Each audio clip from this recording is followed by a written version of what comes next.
چلو قافلے میں چلو قافلے میں چلو ہوں گی حل مشکلیں قافلے میں چلو دور ہو آفتیں قافلے میں چلو. میرا مدنی مقصد کیا ہے؟ مجھے اپنی اور ساری دنیا کے لوگوں کی اصلاح کی کوشش کرنی ہے. اس مدنی مقصد کے حصول کے لیے مدنی قافلہ بالکل لازمی. اس کے بغیر آپ مجھے بتاؤ کیا صورت ہے؟ کتابیں تو پہلے سے وہ تو ہیں ہی، پڑھنے والے پڑھتے ہیں، تقریریں جلسے جو بھی ہو تو ہم نے جب سے آنکھ کھولی سب ہو رہے ہیں، لیکن وہ صورتحال جو دعوت اسلامی نے جب عملی طور پر اسلامی بھائیوں میں نافذ کرنا شروع کی، کتنے بے نمازی بن گئے، کتنی مسجدیں آباد ہو گئی، کتنی مسجدیں نئی تعمیر ہو گئی، اور ماشاءاللہ کیسی وہ چہرے پر داڑیاں جگمگا رہی ہیں. جب میں نے داڑھی رکھی تھی کسی دور میں مجھ پر حیرت کرتے تھے لوگ، یار مجھے بات تو سمجھا دیتے گا، یار کیا تم جذبات میں داڑھی رکھ لی ہے. لیکن وہ نہیں، گھر والوں نے میرے احتجاج نہیں کیا. الحمدللہ میرے والد صاحب مرحوم کی الحمدللہ پوری داڑھی تھی الحمدللہ. تو ہمارے گھر میں کسی نے احتجاج نہیں کیا. میں نے اگرچہ والد صاحب کو نہیں دیکھا، لیکن یہ حقیقت ہے کہ والد صاحب کی پوری داڑھی تھی. انہوں نے امامت بھی کچھ عرصہ کولمبو میں کی تھی ایک مسجد میں.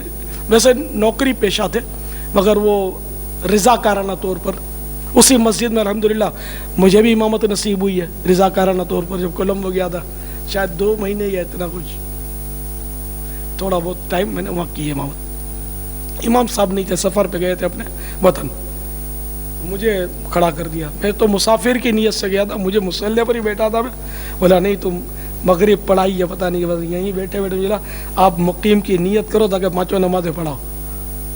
میں نے پھر چلا ٹھیک ہے، میں نے اپنی مدت بڑھا دی، ٹھیک ہے پڑھا ہوں الحمدللہ. جو امام صاحب وہاں سے آگے ہند کے امام صاحب تھے وہ تشریف لے آئے، تو پھر میں اپنے طور پر باب المدینہ آ گیا. میں نے کوئی تنخواہ نہیں لی الحمدللہ، اپنے شوق سے پڑھاتا رہا، بیان کرتا تھا. اور الحمدللہ دعوت اسلامی ابھی بنی نہیں تھی، دعوت اسلامی 79 کی بات ہے. تو یہ کہ ہمارا صاحب مجلسوں کے مدنی کاموں کا رخ مدنی قافلوں کی طرف ہے. اب اگر کوئی مجلس کا ذمہ دار ہی مدنی قافلے میں سفر نہیں کرتا تو میرا مشورہ ہے اس کو بدل دینا چاہیے، کیونکہ میں مدنی قافلوں کے ذریعے پوری دنیا میں مدنی کاموں کی دھومیں مچانا چاہتا ہوں. یہ میری جیتے جی اللہ کرے میرا یہ فلسفہ آپ لوگوں کی سمجھ میں آ جائے. اگر قافلوں کی طرف توجہ نہیں دی گئی نا تو پھر اپنے اپنے علاقوں میں محدود رہو گے، اور یہی مطلب وہ جس کو ہم اپنی میمنی بولتے ٹھیکڑے مارتے رہو گے. باہر نکلو، باہر نکلو، نکلو نکلو نکلو، سفر کرو. صحابہ کرام علیہ رضوان کو دیکھو کہ میدان عرفات میں حجۃ الوداع کے موقع پر 1,12,000 تھے، لیکن مدینہ منورہ میں جنت البقیع میں تقریباً 10,000 ہیں. 1,14,000 کہاں گئے؟ دنیا میں پھیل گئے. اسلام کے ڈنکے بجا دیے، ہر طرف دین کا ڈنکا بجا دیا، روشنی روشنی ہو گئی.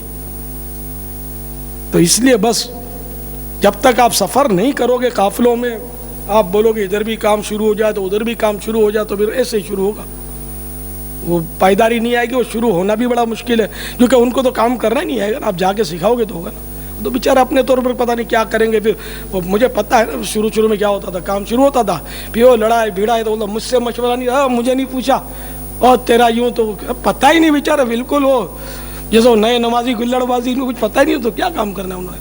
تو اس طرح وہ کرتے تھے، نہ نماز آتی تھی نہ کچھ آتی تھی، اور وہ لڑ بھیڑ کے کام کا سپاٹا کر دیتے تھے. تو اب یہ کہ آہستہ آہستہ آہستہ الحمدللہ وہ قافلوں کی برکتوں سے، پھر مدنی قافلہ کورسوں میں سے جو منجھ کر اسلامی بھائی وہ تربیت یافتہ جو ہیں وہ اس طرح مطلب جا رہے ہیں آ رہے ہیں. اب ماشاءاللہ کام میں بڑی مدنی بہاریں آ رہی ہیں. دنیا بھر میں دھوم مچی ہوئی اس وقت، دنیا کے بے شمار ممالک کو، میرا خیال ہے 500 ممالک میں تو شاید پہنچ ہی گئے اپنے، یا اپنا پیغام تو پہنچ ہی گیا ہے الحمدللہ. مدنی چینل نے تو پتہ نہیں کہاں کہاں دعوت اسلامی کو متعارف کروا دیا ہے اللہ کے فضل و کرم سے، اللہ کی رحمت سے. تو ہر ایک کا رخ جو ہے نا مدنی قافلہ مدنی قافلہ مدنی قافلہ. القافلہ چل قافلہ، کل نہیں بلکہ آج قافلہ ہاتھوں ہاتھ قافلہ. کیا ہاتھوں ہاتھ کیا مطلب؟ کل صبح قافلہ، اور کیا ابھی رات سے ابھی نیت کرو تو قافلے کا سمجھو سفر تمہارا شروع. ابھی 72 گھنٹے چاہیے میرے کو. یوں ہاں اگر کوئی دے دے ہاتھوں ہاتھ. جمعہ ہفتہ اتوار ہے کوئی صبح قافلے میں سفر کرنے والا؟ سبحان اللہ. چلو مدنی تربیت گاہ والو تمہیں کام مل گیا, میدان میں آ جاؤ. شاباش, اللہ ان کو مدینے کا قافلہ نصیب کرے, میٹھا مدینہ دکھائے. بارش کے پہلے قطرے یہ گرے ہیں 2-3 اس طرف سے, اٹھیے نام لکھوائیے. ماشاء اللہ, مرحبا. اللہ سنتوں کا پابند, نمازوں کا پابند کر دے آپ کو, جنت الفردوس میں پیارے حبیب کا پڑوس دے دے. میرا دل خوش کر دیا ان لوگوں نے, سبحان اللہ. اور میرے دل کو کون خوش کرے گا؟ سبحان اللہ. صبح قافلے میں سفر کر جاؤ, اللہ تمہیں مدینہ دکھائے گا, مکہ دکھائے گا, کعبہ شریف کے جلوے دیکھو گے, اور انشاءاللہ خوب طواف کے مزے لوٹو گے انشاءاللہ. ارے بٹا ہے لے لو. قافلہ قافلہ قافلہ اپنے, اس کے بغیر آپ بولو کہ ادھر بیٹھے بیٹھے دنیا بھر میں کام ہو جائے گا تو یہ ممکن لگتا نہیں ہے. قافلے میں چلو, قافلے میں چلو, قافلے میں چلو.